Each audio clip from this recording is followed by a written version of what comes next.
देखिए, आप जब भी कोई नया बिजनेस शुरू करते हैं तो आपके बैक ऑफ द माइंड में एक स्पेक्यूलेशन होता है कि मेरा बिजनेस 6 महीने में यहाँ पहुँच जाएगा, 1 साल में इतना ग्रो कर जाएगा, 1.5 साल में मैं इस टारगेट को अचीव कर लूंगा, 2 साल में हम इतना बड़ा मार्केट खड़ा कर देंगे। एंड बहुत सारे लोग ऐसे होते हैं जो अपने स्पेक्यूलेशन के अकॉर्डिंगली वहां पहुंच भी जाते हैं, उस टारगेट को, उस वॉल्यूम को अचीव भी कर लेते हैं।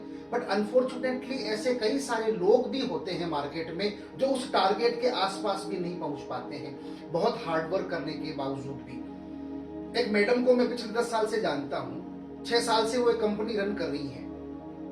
उन्होंने मुझे बताया कि साहब, कंसिस्टेंटली काम करने के बावजूद और हार्डवर्क करने के बावजूद भी उनका बिजनेस टेक ऑफ नहीं कर पा रहा है।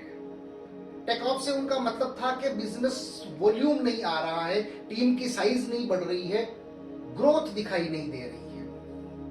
वो कह रही थी कि सर, मुझे बिजनेस डायनामिक्स समझ में नहीं आ रहा है। जब उन्होंने बिजनेस डायनामिक्स की बात करी तो मुझे लगा कि इस टॉपिक पे बात होनी चाहिए। देखिए, आपको जब डायनामिक्स समझना है तो आप एरोडायनामिक्स को समझिए, आपको बिजनेस डायनामिक्स भी समझ में आ जाएगा। मान लेते हैं कि 2 एयरक्राफ्ट है, एक का वजन ज्यादा है, एक का वजन कम है। जैसे मान लेते हैं एक बोइंग 737 है, दूसरा एयरबस A320 है। बोइंग 737 का वजन है 70,000 किलोग्राम, एयरबस का 320 का वजन है 40 से 45,000 किलोग्राम।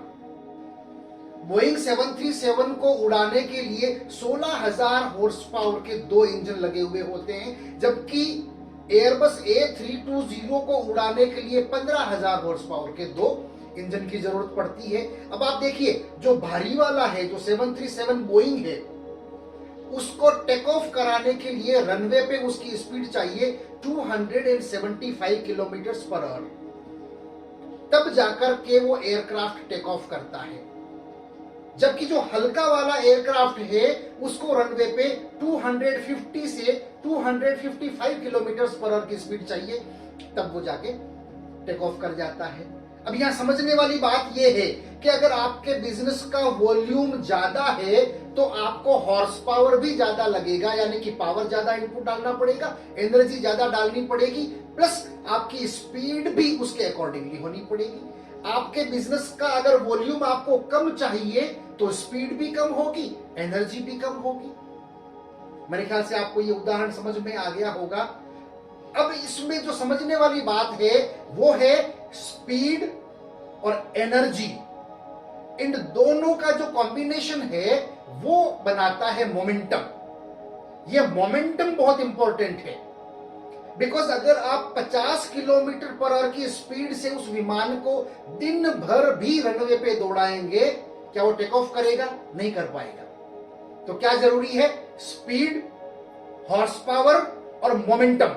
मोमेंटम बनेगा तब जाकर के एयरक्राफ्ट टेक ऑफ करेगा।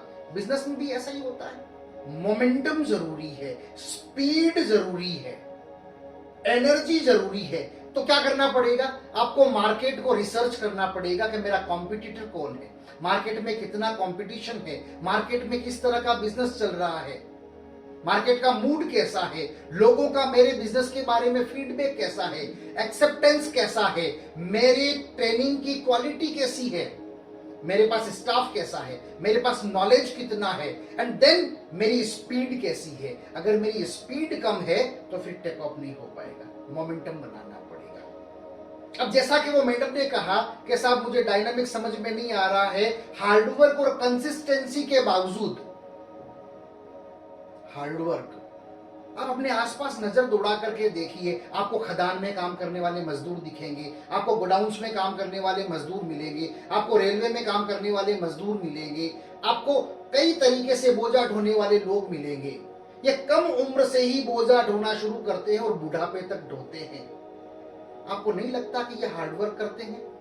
आपको नहीं लगता कि ये कंसिस्टेंटली हार्डवर्क करते हैं?